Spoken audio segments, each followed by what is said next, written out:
12 mandou 600 flocões e falou: Gal, Let, falem sobre seus filhos, Lindinho e Liminha, e como eles são importantes pra vocês. Alô, Vênus, precisamos do casal Iadinho no podcast. Esse assunto que eu gostaria de chegar. Tem um vídeo ainda. Ah, tem um vídeo, né? Tem. Eu sei, mas a gente vai ver, mas só pra falar, o que, Tá que bom. é Iadinho? Tá. A gente viu no Twitter, número 1. Vocês estavam me explicando aqui antes de começar o papo, mas eu quero que todo mundo saiba, porque Iadinho é um chip? É um chip. Mas ele é mais complexo do que só um chip, assim. É. Eu acho que dentro da criação, né, da tribo, aconteceram muitas coisas, né? E o que eu mais me orgulho é que quando eu comecei a fazer live, mas até um pouquinho antes, assim, né? Que eu até conto, né, no Flow e tudo mais, eu acho que quando eu tava num momento muito difícil, eu virei e falei assim, cara, o que eu tenho para oferecer, né? E o que sobrou, o que eu tenho é a história, né? O que eu tenho é o meu apelido, que é mais forte que meu nome, do universo gaulês, e dentro disso existiam vários valores que eu falei assim, cara, eu posso colocar a voz da consciência e colocar esses valores em práticas. E aí foi começando a ter a construção da tribo. E tudo dentro disso rolou sempre muito organicamente. Então, por exemplo, você perguntou da NBA, você perguntou das coisas que vão acontecendo. Hoje a pessoa que cuida de toda a marca Gaulês e que sempre, né, a pessoa que cuidou das coisas junto comigo é um menino que tinha 17 anos em 2018, hoje não tem acho que nem 20 anos, e quando tava 10 pessoas no chat lá acompanhando as primeiras lives, ele entrou na live e falou assim, porra, posso ser seu moderador? Eu falei, mas essa live não tem moderador, tem 10 pessoas assistindo, eu mesmo posso moderar. Aí ele virou e falou, mas essa live vai ser a maior do mundo. E aí eu virei e falei assim, cara, então você é bem-vindo, você vai ser o meu primeiro moderador, o Brecht, né?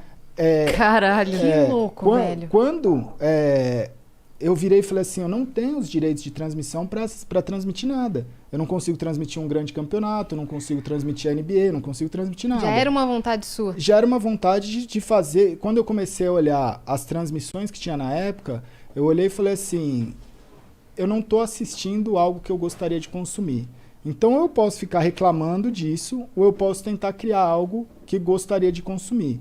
E aí eu parti para esse segundo ponto de virar e falar assim, cara, eu preciso criar alguma coisa que seja acessível para mim. E aí eu virei e falei assim, mano, existe os melhores jogadores eu não consigo transmitir, mas os piores eu acho que eu consigo. E aí eu virei no chat e falei assim, cara, eu quero fazer a rinha dos pratas.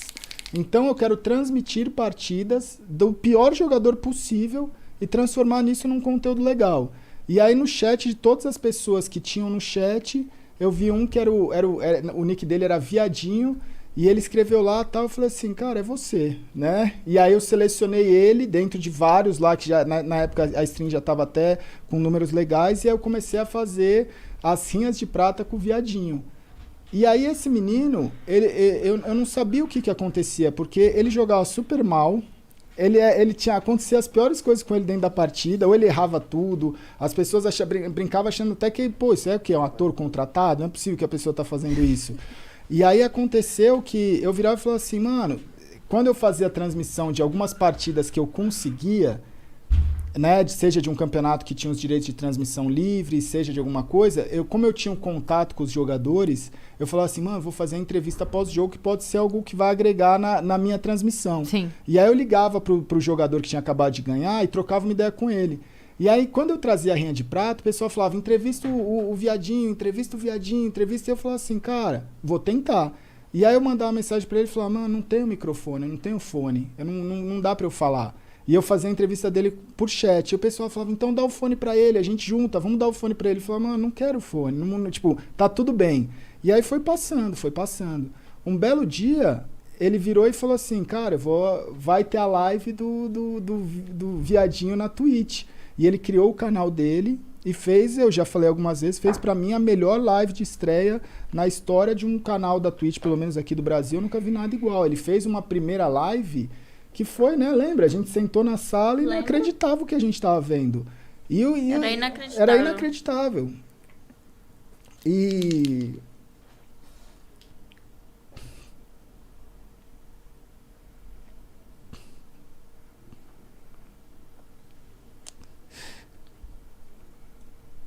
E quando eu vi aquilo, eu sabia que ele tinha alguma coisa, tipo, no sentido, tipo assim, por que que ele... Tudo pra mim fez sentido, porque eu nunca forcei a barra com ele. De falar, cara, você tem o seu momento. Vai com calma. E aí, quando eu vi ali, eu sabia que ele tava superando todas as barreiras da vida dele. Porque ele tem limitações que são fobias, né? Às vezes ele não quer conversar, às vezes ele tem, sabe? São coisas que é muito difícil de ser passado. Então, uma pessoa que ela tem muita dificuldade, quando ela tá fazendo ali o melhor dela, é algo que você olha e fala assim, mano, é inacreditável o que ele tá fazendo. Tá rompendo todas as barreiras. Todas as barreiras, né? A Leti, ela saiu com ele, né? E foi no shopping com ele. Foi a única pessoa da tribo, assim, que ele quis encontrar no primeiro momento. Você foi a única que encontrou ele pessoalmente. E aí, quando ela falou, vamos pra casa conhecer o Gal, ela falou, mano, ele quase teve um treco. Ele falou, não posso conhecer. Que eu quase, tipo, meio que forcei ele. Falei, não, vou pegar o carro e vou levar ele pra casa. Só que ele, pelo amor... Eu vi o desespero nele. Falei, eu não vou fazer isso com uma pessoa. Tipo, não é humano, sabe? E dentro dessa fobia social...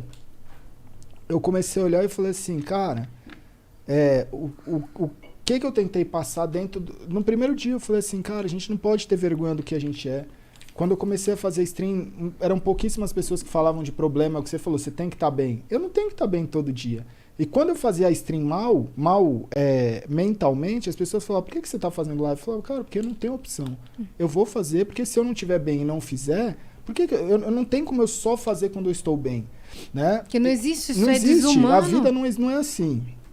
E aí, o viadinho ele foi banido. Aí a Twitch deu o nick pra ele, a gente chamou ele de Lindinho, né? Porque, e era engraçado porque ele falou assim, eu falei assim, mas por que viadinho? Ele falou assim, porque, cara, eu sei do preconceito que existe com todo o pessoal e eu quero justamente levantar essa bandeira e tal.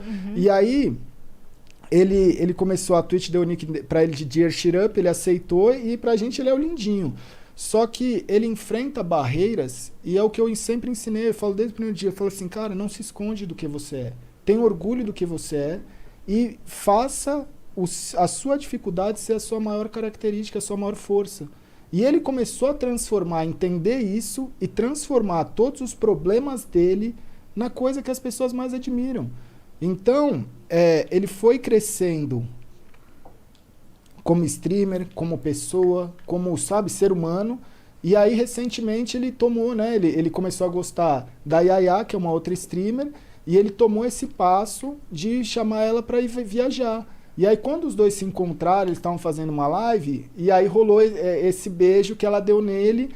Então, ali são várias barreiras sendo quebradas, que quando eu olho aquilo, eu falo assim, cara, isso é você mudar vidas. Sim, com certeza. Sabe? Isso é você poder mostrar para milhares de jovens que ele não precisa ter vergonha do que ele é.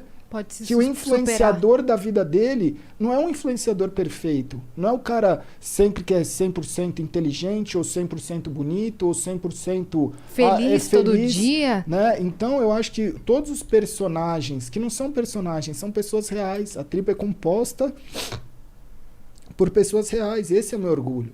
Porque as pessoas elas estão ali sendo elas mesmas e pegando os defeitos dela e enaltecendo. Então, quando você olha, você fala assim, cara... Por que essas pessoas fazem sucesso? Tanta gente perguntava e falava assim, por que essa pessoa faz sucesso? Eu falo, mano, você nunca vai entender. Porque você está achando que sucesso é uma coisa. E sucesso é você poder ser você mesmo. Isso é o sucesso nos dias de hoje. E é o que a gente é. Então ali a gente acaba sendo nós mesmos e enaltecendo esses valores de ser humano normal. Se você tem um problema, você não vai fugir desse problema. Você vai utilizar esse problema. Então, hoje, quando eu olho... São tantas coisas, né, dentro das pessoas que fazem parte que representam as milhares de pessoas que às vezes não estão ali na frente da câmera, mas estão enfrentando o seu problema. Né? Sim, cria uma identificação. Porque existe muito preconceito. Muito. A gente deixa isso tudo mais leve, mas o preconceito está ali o tempo todo. Sim. Eu sei que tem muitas pessoas que entram na live dessas, né, da tribo, e não aceita que a gente faz sucesso, não aceita que a gente vence, não aceita quem a gente é. E olha e fala assim, porra, mas por que esse cara tá conquistando tudo isso e eu que sou tanto melhor que esse cara não consigo? E eu falo assim, isso é vitória pra mim. Isso é o que eu quero pra minha vida. Que essas pessoas vençam cada vez mais. Sendo quem elas são. Sendo quem elas são. Maravilhoso. Maravilhoso. Então, por isso que teve toda essa repercussão, né? Porque você nem imagina. Nossa, eu perguntei numa inocência de saber que era o casal. Eu nem sabia que tinha toda essa história Muito por legal. trás. Muito louco, muito louco. Bota pra gente, Vitão. Tem um vídeo aí pra gente... E disso, no dia que ele fez o vídeo, ele terminou a live. Aí a gente, né, o Liminha e o Laux começou a fazer uma outra live. E aí o Laux deu a ideia pro Liminha de começar a arrecadar, porque o Lindinho ele tem um projeto para ajudar as crianças autistas. Sim. E aí a gente arrecadou mais de 300 mil reais em 24 horas. Caralho. Saiu nas notícias essa, Sabe? né? Então, Saiu, por causa de uma vitória pessoal, de enfrentar um problema... Ele acabou ajudando uma- tanta gente.